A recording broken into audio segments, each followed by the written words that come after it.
it to, which is fine. It's Encourager Month. So what that means is we're talking about ways to encourage people and ways that other people can encourage you, and how to make it easier for other people to ride. Spoiler alert, the answer is find a friend who rides and then ride with them. Cool, stream over. Thanks, everybody. No, just kidding. So what we're going to do, the plan is to interview someone different every week and ask them the same questions about encouragement when it comes to bicycling and what that means for them. And today's guest is named Gunnar. Hi. Gunnar is 11, correct? Yeah. Perfect. And when did you first learn to ride a bike? I think around age maybe 4 or 5. I'm not sure. 4 or 5. So It's you've been a been while. riding for 6 years, 5, 6 years? 7 to 6, depending 7 on to 6 what age I years. started. I have no idea. All I know is that it's before I hit double digits.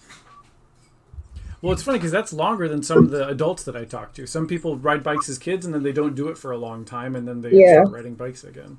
So what that means is you know about riding bikes. So I'm going to ask you some questions and then you can answer them and we'll see where it goes. How's that sound?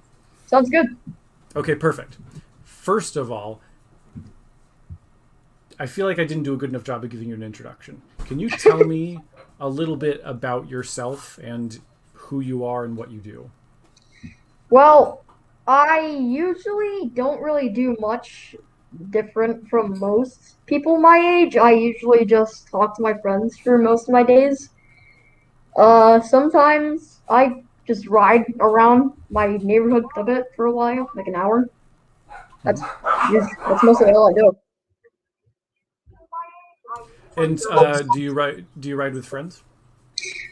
Sometimes, yeah. I've done it a few times. And how about riding to school? When I'm gonna be doing in-person school, I'm gonna be riding to school every day. Very cool. Yeah, it's been a weird year and longer than that now. Yeah. For sure. Okay, so let's move on to the questions. Now that we know you're a kid, you ride bikes, you like riding bikes, here's the questions. Question 1. Who first, even if it wasn't the person that taught you, who's the person that really motivated you to ride a bike? Well, it was my family who taught me and encouraged me to ride a bike. Because my family is all about biking, as you probably know by now. I do. I've been doing it for most of my life, and it's always fun. I really enjoy it. It's something I really genuinely love doing. That's perfect. That's all I was looking for. A family, I think, if you start out riding at a young age, I think it makes it easier to keep riding when you get older. Would you agree? Yeah, because it's something you remember doing as a kid, and you want to keep doing that. Yeah, and I think people get more comfortable if they know, well, I could do it as a kid, I can probably do it as an adult. Yeah, if 2-year-old me could do it, 38-year-old me can. I would hope so. Although a 38-year-old shouldn't do everything that a 2-year-old does, because that would get weird. Yeah, especially putting on a diaper, that would be weird. Exactly, that's what I was thinking about. Okay, question 2. Why is it important to encourage other people to ride? Well, riding is just such a fun thing that can either be used as a time killer or just a really good exercise. I usually use it as a pretty good exercise when I've had a huge meal. And, I just want other people to experience that fun. It's such a great thing to do in life, and I really enjoy it. And it's free. Yeah, it's free. Except the bikes, those are pretty expensive. Sure, but you buy it once and then it's not that expensive afterwards. Yeah, unless it breaks. That's true. But a car breaking down is worse than a bike breaking down. Way worse. Way worse. Like hey, this isn't one of the questions, but this just made me think about, are you planning on driving a lot? Are you planning on biking as much as you drive? Are you planning on biking more than you drive? What's your plan for getting a driver's license? It mostly depends on my destination. If my destination is like 1 or 3 miles away, then I'm gonna ride. But if my destination is like 10 miles away or something like that, I'm getting in my car. That makes a lot of sense. I think San Diego's kind of neat in that way, in that you can bike places, you can drive places, but also we have transit, like the buses and the trolleys and stuff like that. So there's a lot of other ways to get around, which is kind of cool. Okay, so we talked about why it's important to encourage other people to ride. How do you do that? How do you convince someone? If there was someone in your life who was like, "Yeah, I know how to do it, but I don't really feel like doing it a lot," or "I know that I should, but I'm kind of scared." Like, what are the things that you'd say to that person? So usually what I do in this situation is because I have a lot of friends who have bikes, but they don't really ride that much. So what I tell them is it's gonna be a great experience for you. Because a lot of my friends just really enjoy going fast in life, like physically going fast, like just zooming down a hill on something. I tell them you can do that whenever you want on a bike. And I that's one of my favorite things to do on a bike is just go immensely fast down a hill. I think And that's a great that's one of answer. the things I love about riding home from schools because I have this huge downhill I can ride down, and it's so fun Going downhill is more fun than going uphill every time. Yeah, every single time. Yeah, I no matter think what. I feel like people, and I think maybe you'll learn this. Driving is not very fun. People think of it as being Yeah, a it fun thing, does but it's not boring. seem as fun as riding. No, it's definitely not as fun as riding. I mean, unless you drive, like a monster truck or something. Yeah, like competitive driving, something like that. That's definitely Sure, a lot more but fun I than would, local driving. especially if you're like going to the grocery store or going to school, way better on a bicycle. Yeah, just do it on a bike. Perfect. Saves Okay, a lot more money. so think back to when you did first learn how to ride a bicycle, and not even when you first learned, but when you started doing it more.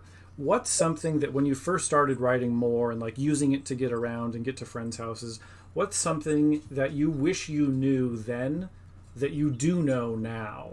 Like, what's some knowledge? If you could go back and talk to 5-year-old you or 6-year-old you, what's something that you would tell yourself that would be helpful about bicycling? I would probably tell myself to remember to not brake the entire time because that's something I used to do a lot.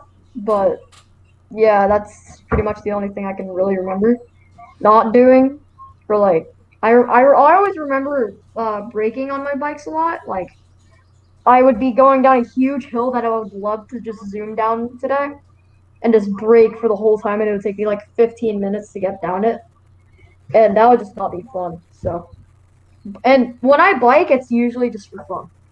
So doing that is not that fun. Yeah, I think. Well, one thing that I think people don't realize sometimes about biking is it's harder to go slow than it is to go fast, Yeah, it really is because you have to like put the pressure on the brake. Then you have to kind of maintain some speed, but not a lot. and then you have to balance, and it's hard to balance Yeah, when you're it's a going really lot harder slow, to balance when you're going slow than it is going fast. and it's hard to have fun if you're going slow. Yeah, Did you ever do those the turtle race? I think so, but I'm That's not. the I don't one remember. where you have like a couple people, and it's the last one to cross the line wins. So everyone has to go really, really slow, and if you fall over, you lose. Do you ever remember playing that? Oh, I think I've done that before. It's one of those games we do at the bike rodeos sometimes, and it's just so funny to see because it's so hard for people to go slow. They fall over all the time. It's great. Yeah, because they're so Uh, used to going so fast. because they're so well, because it's easier to balance when you're going Yeah. fast, and people forget that sometimes. So, we talked about the first time you learned to ride. We talked about who encouraged you to ride. We talked about what you would have wanted to know. We talked about encouraging other people. The thing I want to know now is less about other people and more about you. What is it like? Why do you, other than it's fun, because that's a good answer, but what is it that encourages you to ride? What is it that when you get up and you're like, I'm going to get on the bike, I'm going to do it? What is it that encourages you? What makes you want to do that? Well, it's a lot of what my family does. I mean, my family's called the bicycle family for a reason. But at the same time, I just love biking so much. And it's just something that I find a lot of enjoyment in. So you'd say to someone who was a young person, if they wanted to ride more, one of the ways to do it would be to make sure that their family rides more. Well, if I got one person to start riding more and they told more and more people about it, I would be overjoyed. I would be overjoyed because that would be such a cool thing to think about, having so much of an effect on so many other people, and it's just a positive effect. Gunnar, guess what? You're literally telling other people to ride their bikes right now. Congratulations. You did it.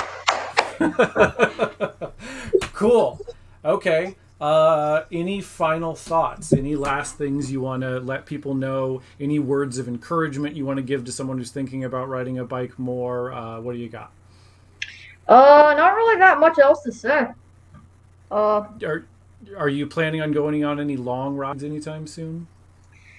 I usually, yeah, but most of my long rides are when I'm in Colorado with my dad. What's the longest ride you've ever done? More Mm, than 10 miles? definitely more than 10 miles. I think I've done like, was it more than 100 miles? Was my longest ride like, yeah, I've done like slightly more than 100 miles before. 100 miles is a long time. You could. It's Yeah, possible and to do 100 in a day. I it think was so. it was a struggle. I gotta say, it was very difficult, but it was probably worth it. But one of the things I remember and learning about riding long distances is it's a nice reminder for life where, like, you can only do it 1 mile at a time. You can't do it all at once. So you do a little bit, and then you do a little bit more, and then you do a little bit more, and then you're done. Yeah, and I think the joy in finishing a huge ride, like a 100-mile ride, for example, is definitely worth that 100-mile ride. It's worth the pain, or I guess, yeah. Yeah, sort of pain. Because Right, riding is exactly. still fun. It's not really any Exactly. pain. As long as you Okay. just bring water, you should be fine. Yes, water Water is and like two important. footballs. Yeah, Helmet is important. Layers, right? The right clothes. Because if you ride 100 miles, you're probably starting early in the morning and ending in the nighttime. yeah, definitely, yeah. Yeah. Uh, okay. If you feel good about this interview, I feel good about this interview. Do you have Yeah, fun? yeah. Cool. Thanks for being here. Maybe in, let's see, you're 11 now. So give it about 10 years and then you can do my job and then you can interview me again. How's that sound? 10 Maybe. years. All Yeah, right. we'll see. Okay, cool, Gunnar. Thanks for being here. Welcome. See you later. Bye. Okay, thank you all for watching. Thank you all for being here as well. Last couple things I'll say is check out our website, sdbikecoalition.org. Obviously, if you're here, then you know where our Facebook and or our YouTube are. If there were any extra questions, then it's too late because Gunnar's gone. Um, we'll remember that for next time. So each week, this week going forward, Wednesday at 5 p.m., we'll have someone else that we interview and we'll ask them those same basic 5 questions. And we'll hear more about their ways to motivate other people and hopefully ways that you can motivate others or maybe get some motivation yourself. Thank you guys for being here. Tune in next week and we'll see you then.